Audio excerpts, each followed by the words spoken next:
2015 Jaguar XFR-S Sportbrake review. The modern automotive marketplace almost certainly considers the Jaguar XFR-S Sportbrake a novelty.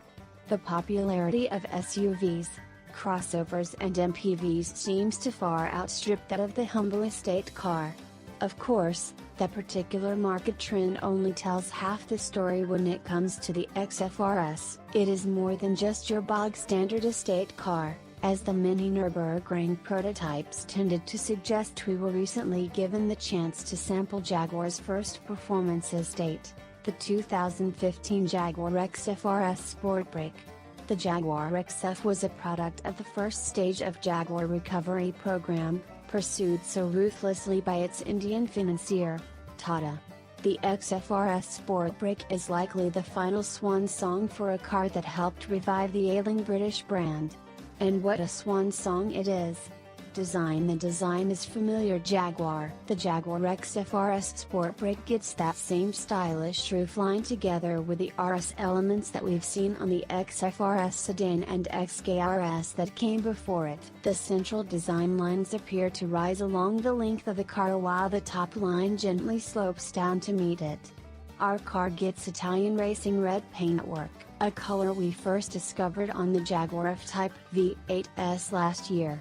On the XFR-S it looks sensational, much better than the outlandish shade of blue that had been spec'd for all the media shots. Our example also benefited from a black painted grille, roof bar and window surrounds which comes as standard on this model.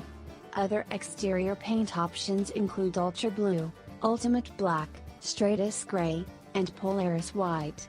Gallery equals 14109. The RS parts include a set of body-colored bonnet vents and a deep carbon fiber front bumper at the front. Moving back, the side skirts are new, giving the Sportbrake a wider, more aggressive look. The rear bumper incorporates a carbon fiber diffuser which helps to channel the air from the rear of the car. The rear wing looks to have been retained from the standard Sportbrake, which is a good thing as a bigger spoiler would look out of place. Personally, I'm not a huge fan of the 6-spoke, 20-inch lightweight Varuna forged alloy wheels. However, they drew plenty of comments during my time with the car, so I'm obviously a minority. Our example had a ceramic polish with gloss black accents, however, they are available in a variety of different grays and in solid gloss black. Engine, drivetrain and chassis. The engine should by now be familiar. The same unit is fitted to the XKRS, XFR-S sedan and the XJR. It is a 5.0-liter V8 unit pushing 550 horsepower at 6,500 revolutions per minute and 680 Nm of torque between 2,500 and 5,500 revolutions per minute. Whereas the market tends to lean towards turbocharging nowadays, the sound of a spooling supercharger under heavy acceleration sets the Jaguar apart from the rest. Whilst it is well known that the 5.0-liter V8 has its origins with Ford, the unit Jaguar currently uses is completely redesigned for modern Jaguar models. The power is routed to the rear wheels through a quick-shift gearbox delivered from the Jaguar F-Type. On manual downshifts, the electronics automatically blip the throttle, which causes the exhaust to crackle and pop. With the emphasis on performance, the XFR-S Sportbrake benefit from increased suspension stiffness and spring rates by 30%. Refinement of the suspension components took place on the legendary Nurburgring, the high-speed bull at Nardo in Italy and in North Wales, which tells you all you need to know about this performance estate. Dynamic mode is where you'll notice most of the car's sporting character. Jaguar's adaptive dynamics spring into play at the touch of a button. It controls vertical body movement, roll and pitch rates through the use of continuously variable dampers which adapt up to 500 times a second. Couple this with an electronic differential and clearly the Jaguar is a serious contender. To match the sledgehammer performance, Jaguar have also revised the braking package. The Jaguar XFR-S Sportbrake gets 380mm front discs and 376mm rear discs with improved ventilation and cooling. Interior: the interior of the Jaguar XF is arguably the weakest link. Nearing its 8th production year, the XF is starting to feel a little dated behind the wheel. Natural for any car given the pace of progress, however, the additions to the XFR-S Sportbrake give it an edge over the rest of the range. Behind the steering wheel of the Jaguar XF is still a luxurious place to be. The XFR-S Sportbrake gets a new set of sports seats. Far from stripped-out racing buckets, the seats are comfortable with plenty of cushioning. Ours were fully adjustable with buttons at the side of the seat and heating elements for added comfort. The leather feels soft and is finished with RS branding. Gallery equals 14111, the dash is all leather with intersecting painted veneers. If there was ever a traditional Jaguar-specific complaint, it's the multimedia system. Jaguar's rivals do it better if we are honest. Of course, the next generation XF will likely get this brand new multimedia system. For now though, the XF is lumbered with a system that lags quite heavily.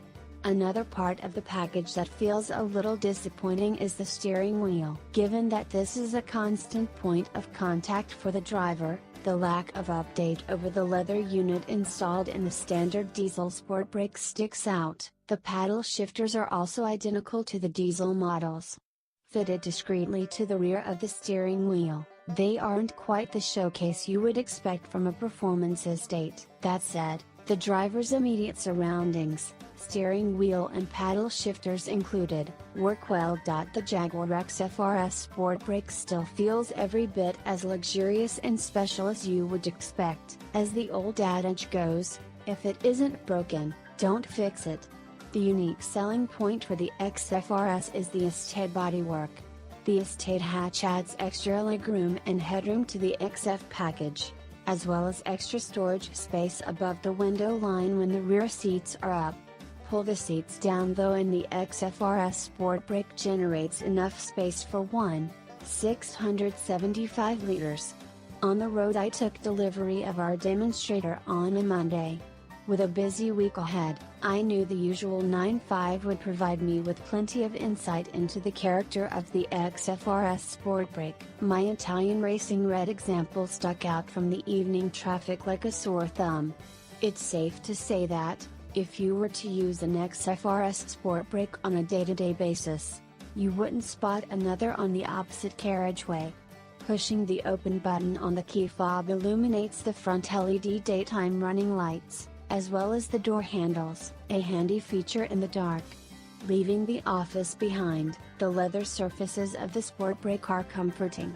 The seat and steering wheel warmers are an added bonus, quickly warming the two most vital parts of the cockpit. It doesn't take long to get the seat set to the right position and the steering column features plenty of adjustability. The ignition is button operated. Pushing the starter wakes up that V8 with a growl which subsides once the transmission selector shifts to drive. Evidently, in auto mode, the exhaust baffles close at low RPMs, leaving a light rumble which all but disappears once the door is shut.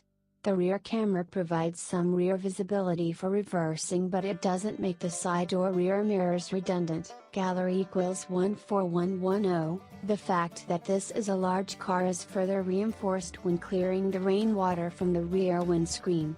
Push the lever, glance in the rear mirror, and it is a good few seconds before the windscreen wiper drags itself across. The obvious disadvantage to the supercharger lies in the economy rating.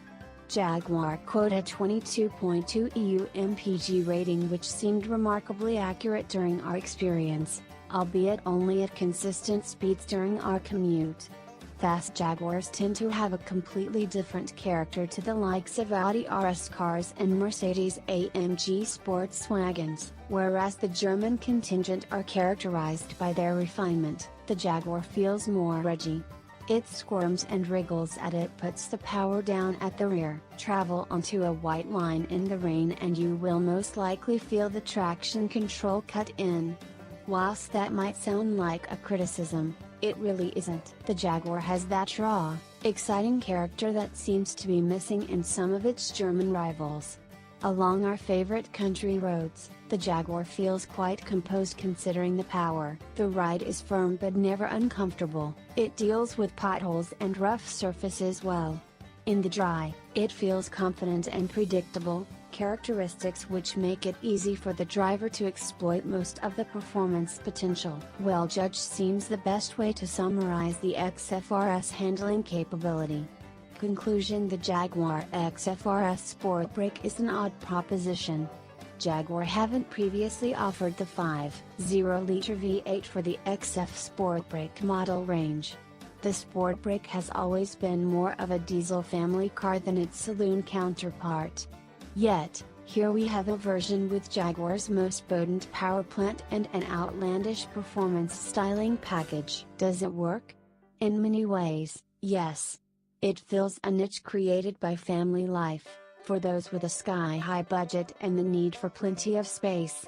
Of course, that marketplace has some pretty compelling alternatives in the form of the Audi RS6 Savon and the Mercedes-Benz E63 AMG. The choice is always likely to come down to personal preference more than an objective assessment of the technical prowess. The Jaguar will appeal to those that feel numbed by the German competition. If it really does need to come down to an objective assessment though, the XFR-S Sportbrake passes with flying colors. It has the personality of a schizophrenic, feeling sedate and manageable in automatic modes with the ability to shred its rear tires at the touch of a button, a trait that a handful of parents will find endearing. Thanks for watching and listening. Please like, subscribe, share and comment.